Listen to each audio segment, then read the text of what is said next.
जय जगन्नाथ सांग मैंने welcome back to Chintu Sah blogs. तो आ गोटे नुआ वीडियो को आपण मानक बहुत बहुत स्वागत। आज आम करवा गोटे गाड़ीर रिव्यू को गाड़ीर एक्टिवा 125 स्कूटी। तो चल हम देखा गाड़ी कौन कौन फीचर्स अच्छी गाड़ीर माइलेज कौन मुझे निजे ओनर तो ये गाड़ीर तो मुझे एक्सपीरियंस शेयर करी गाड़ीर एक्सपीरियंस कौन मैंने वर्षे टाइप कलापर मुझे 2024 किनी तो 2024 एप्रिल किनी वर्षे उपर होगलानी गाड़ी की माइलेज कौन केमती कौन माने सर्विस केमती कौन ये सब कहबी देखो देखो गाइस गाड़ी लुक किसी एमतिया एटा सब मु बाहर डिजाइन करके पकई एटा पुराना मॉडलटा या पर तो नुआ मॉडल नुआ फेस लिफ्ट आसी मीटर फिटर भी तार सब चेंज हो जाए नुआटे एटा हूँ माने पूरा टॉप मॉडल माने तल मॉडलटा जोटा कि डिस्क प्लस आलोय आसे या ऊपर मॉडलटा एच स्मार्ट मॉडलटा आसवा गाड़ीर स्पेसिफिकेशन उपरकू आग इंजिन उपरकू आसवा इंजिन यार 125 सीसी यार मैक्सिमम पावर हूँ 8.42 PS आउ ट्रांसमिशन तो जहाँ भी ऑटोमेटिक यार स्कूटी जेहेतु आउ ब्रेक्स आउ व्हील्स उपरकू आसिया यार फ्रंट ब्रेकटा हूँ 190 mm डिस्क ब्रेक आउ रियर ब्रेकटा हूँ 130 mm ड्रम ब्रेक यार फ्रंट व्हील आलोय साइज हूँ 12 इंच टायर साइज हूँ 90/90 आ पछ व्हील साइज हूँ 90/100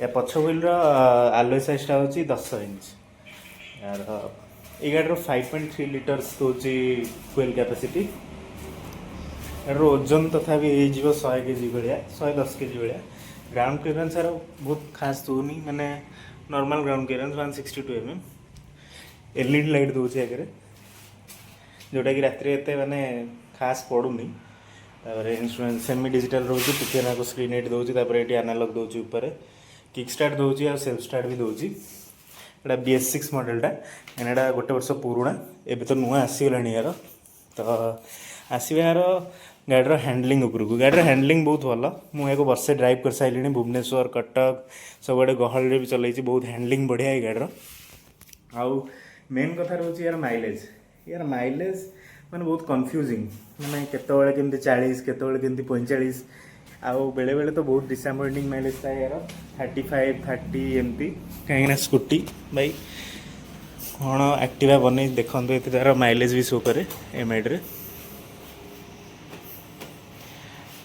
एटा ये मीटरटा भी यार थर खराब हो सारी कहीं यार देख ये गोटे बटन यहाँ हूँ तार माने कट स्विच नुह किल स्विच नुह यहाँ हूँ ऑटो स्टार्ट सब ये गोटे ए होके आसे यहाँ पुराना मॉडल लगे मीटरटा नुआ मॉडल लगे ये गोटे ए ऑप्शन भी आसे जोटा कि ऑफ कले ऑफ हुए ऑन कले ऑन हुए तो देखिए माइलेज अभी 37.2 दूसरी मुझे 8 गड़ आम मार्केट रे चलैला ये देखा भाई माने गोटे टांकी फुल कलापर टोटाल मोर ए दिन मुझे टेस्ट करी जाइला 120 किलोमीटर्स मैंने दबदबे तो जाए हेरी प्राय 50 किलोमीटर धरिकी चलाते से 200 भितर ही जाऊँगी टांकी फुल यार एमती किसी LED लाइट हेड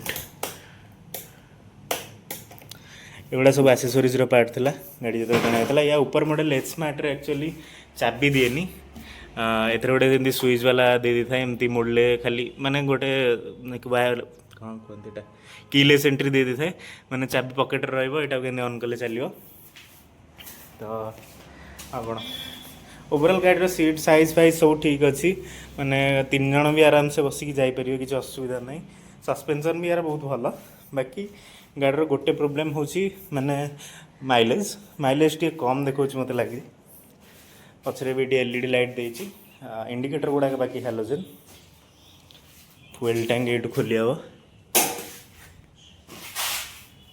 आ सीटा यहाँ एमती चिपिकी धरिकी टेक पड़ो माने यही गोटे मॉडल माने गोटे मोर पीस रे प्रोब्लेमटा कि आउ को गाड़ी में जानी किंतु चिपिदेले यहाँ खोलदेवा कथा एमती किसी गाड़ी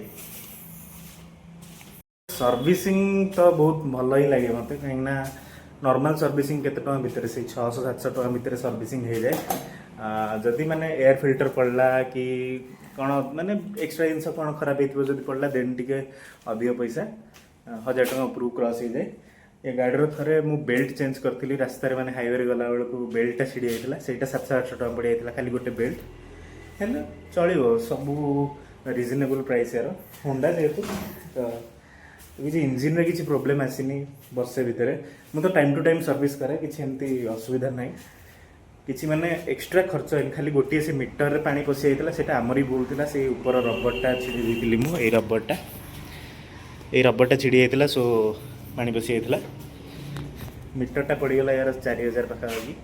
ତ ଏମିତି ମାନେ କଷ୍ଟଲି ପାର୍ଟସ୍ ଅଛି, ଯେମିତି ଇଲେକ୍ଟ୍ରିକାଲ ପାର୍ଟ ଗୁଡ଼ା, ଲାଇଟ୍ ଗୁଡ଼ା, ଏଗୁଡ଼ା ସବୁ କଷ୍ଟଲି ପାର୍ଟ। ଆଉ ମାନେ ସର୍ଭିସିଂରେ ବେଶୀ କିଛି ଖର୍ଚ୍ଚ ନାହିଁ ୟାର। ଗାଡ଼ି ବହୁତ ଭଲ, ମୁଁ ରେକମେଣ୍ଡ କରିବି ସ୍କୁଟି ଏଇ Activa 125 କିଣିବାକୁ, ଭଲ ଗାଡ଼ିଟା। ଆସିଯିବା ଗାଡ଼ିର ପ୍ରାଇସିଂ ଉପରକୁ। ସେତେବେଳେ ଆମେ 2024 ଏପ୍ରିଲ ମାସରେ କିଣିଥିଲୁ, ତ ୟାର ଟପ୍ ମଡ଼େଲର ତଳ ମଡ଼େଲଟା ଏଇଟା 1,04,000 ଟଙ୍କା ପଡ଼ିଥିଲା। ୟା ଉପର ମଡ଼େଲଟା ୟାଠୁ ଜଷ୍ଟ 3,000 କି 4,000 ଅଧିକା ଥିଲା। ଆମେ କିଣିନଥିଲୁ କ'ଣ ପାଇଁ ନା ଏଥିରେ ମାନେ କିଲେସ୍ ଏଣ୍ଟ୍ରି ଦେଉଥିଲା, ମାନେ ଚାବି ଷ୍ଟାର୍ଟ ବି ନୁହଁ, ଆଉ କିକ୍ଟା ଦେଉନଥିଲା। ସୋ କେତେବେଳେ କେମିତି ବ୍ୟାଟେରୀ ପ୍ରୋବ୍ଲେମ୍ ବାହାରିଯିବ କି କ'ଣ କହିବ, ସୋ ଆମେ ଏଇଟାକୁ ଆଉ କିଣିନଥିଲୁ। ନହେଲେ ସେଇଟା ବି ମାନେ ଏତେ ବି ଖରାପ ନୁହଁ, ସେ ଗାଡ଼ି ଭଲ, ମାନେ ଗୋଟେ ନୂଆ ଟେକ୍ନୋଲୋଜି ସେଥିରେ ଅଛି, ଏଜ୍ ସ୍ମାର୍ଟ କୁହନ୍ତି ଏଟାକୁ। ତ ଏମିତି କିଛି ଗାଡ଼ି ଥିଲା। ସ୍ପେସ୍ ବି ୟାର ବହୁତ ବଢ଼ିଆ ରହିଯିବ, ଗୋଟେ ହେଲମେଟ୍ ଆରାମସେ ରହିଯିବ। ସବୁ ଟୁଲ୍ କିଟ୍ ଦେଇଥିଲା ତା'ର, ବିକ୍ରିକି ପଡ଼ିଛି ଏଇଠି।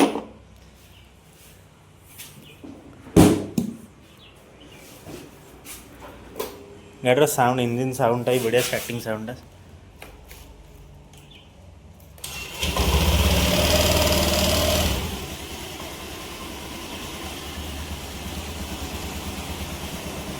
ଏଇଟା ଗୋଟେ ଇଞ୍ଜିନ୍ ଲାଇଟ୍ ଏତେ ଜଳିକି ରହୁଛି, ସେ ମନକୁ ଆସୁଛି ମନକୁ ଯାଉଛି।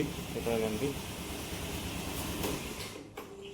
ଗୋଟିଏ ଟ୍ରିପ୍ ଦେଉଛି ଗାଡ଼ିରେ, ଯେଉଁଟାକୁ ଆମେ ରିସେଟ୍ କରିପାରିବା। ଏଇଟାକୁ ଚିପିକି ଧରିଲେ ଏଇଟା ହେଉଛି ମାନେ ରିଅଲ୍ ଟାଇମ୍ ମାଇଲେଜ୍ ରେଞ୍ଜ ବି ଦେଖାଉଛି ଗାଡ଼ିରେ 67, 3ଟା ଘଣ୍ଟାରେ 67 ଯିବ। ଏଇଟା ସବୁ ମିଛ ଦେଖାଉଛି।